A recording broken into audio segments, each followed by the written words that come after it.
আমরা এখন সূক্ষ্মকোণী ত্রিভুজ দিয়ে করবো। এটা সূক্ষ্মকোণ, এটা যে কোনো ত্রিভুজের ক্ষেত্রে হয়। তো আমরা একটু বুঝো বুঝো করবো। আমাদেরকে কি বলছে আমরা একটু দেখবো। আমাদেরকে বলছে যে কোনো ত্রিভুজের সূক্ষ্মকোণের বিপরীত বাহুর উপর অঙ্কিত বর্গক্ষেত্র। তাহলে আমরা যে কোনো একটা ত্রিভুজ নিতে পারি। তো আমরা যে কোনো একটা ত্রিভুজ এটা নিচ্ছি। তো যে কোনো ত্রিভুজের এ বি সি, তো আমরা এই কোণটাকে সূক্ষ্মকোণ বলতেছে, এই কোণটাকে টার্গেট করে করবো। তাহলে যে কোনো ত্রিভুজের সূক্ষ্মকোণের বিপরীত বাহুর উপর অঙ্কিত বর্গক্ষেত্র, এটা হচ্ছে সূক্ষ্মকোণ, তার বিপরীত বাহু হচ্ছে এসি। তাহলে প্রমাণ করতে হবে এই যে এসি স্কোয়ার ইকুয়াল টু হবে অপর দুই বাহুর উপর অঙ্কিত অপর দুই বাহুর উপর অঙ্কিত বর্গক্ষেত্রদের ক্ষেত্রফলের সমষ্টি অপেক্ষা অপর দুই বাহুর উপর। তাহলে এসি স্কোয়ার ইকুয়াল টু অপর দুই বাহু মানে হচ্ছে AB square plus BC square, AB square plus BC square অপর দুই বাহুর উপর অঙ্কিত বর্গক্ষেত্রদ্বয়ের ক্ষেত্রফলের সমষ্টি অপেক্ষা ওই দুই বাহুর যে কোনো একটা। এই দুইটা বাহুর যে কোনো একটা বলতে আমরা ধরো বিসিকে নিচ্ছি। এই দুই বাহুর যে কোনো একটা মানে বিসি, এবং বিসি এর উপর অপর বাহু মানে এই দুইটা বাহুর মধ্যে বিসি এর উপর ওর লম্ব বিক্ষেপ কিভাবে আঁকবো আমরা। এবার একটা লম্ব আঁকবো। লম্ব যদি আঁকি, একটা লম্ব যদি আঁকা হয় এখানে, তাহলে এটা যদি ডি লম্ব আঁকি, তাহলে এই এবি বাহুর লম্ব বিক্ষেপ কিন্তু এইটা,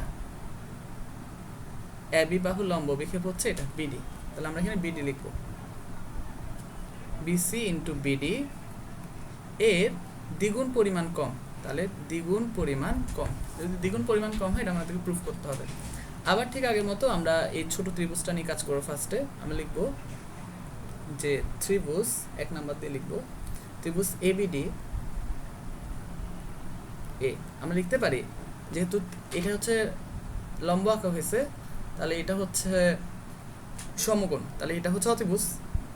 তো আমি লিখতে পারি যে এবি স্কোয়ার ইকুয়াল টু হচ্ছে AD square plus BD square.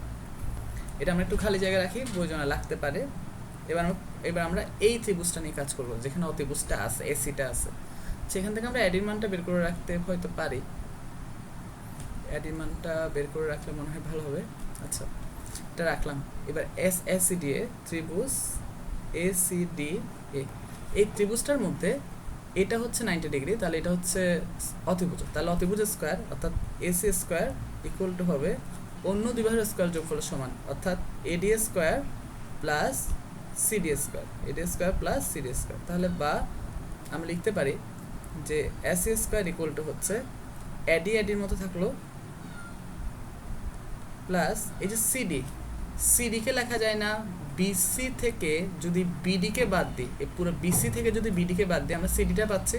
তা লিখতে পারি যে BC minus BD full square. এই পুরো বিসি থেকে, এই যে পুরো বিসিটা আছে, বিসি থেকে যদি বিডিকে বাদ দিই তাহলে শুধু সিডিটা পাচ্ছি। তা আমি লিখবো যে বা, এবার আমরা জাস্ট নর্মাল বীজগণিতের সূত্র অ্যাপ্লাই করব। সেটা হচ্ছে AD square plus A minus B whole square, সূত্র হচ্ছে A square minus twice A BC into BD plus BD square. এবার আমরা একটু সাজায় লিখবো, বা এস স্কোয়ার ইকুয়াল টু হচ্ছে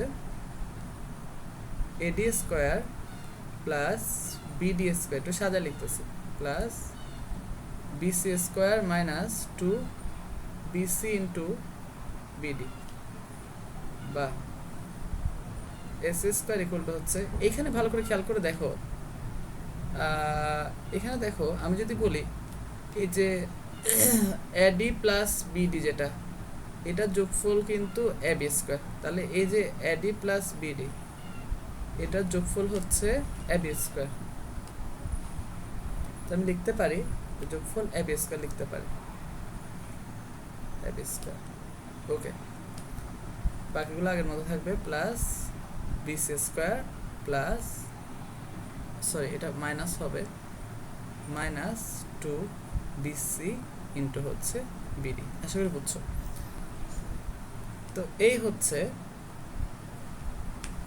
এটার প্রমাণটা, আমাদের এটা প্রমাণ হয়ে গেছে, আমাদের যেটা প্রমাণ করতে বলছিল সেটা প্রমাণ হয়ে গেছে, এখানে লিখবো প্রমাণিত।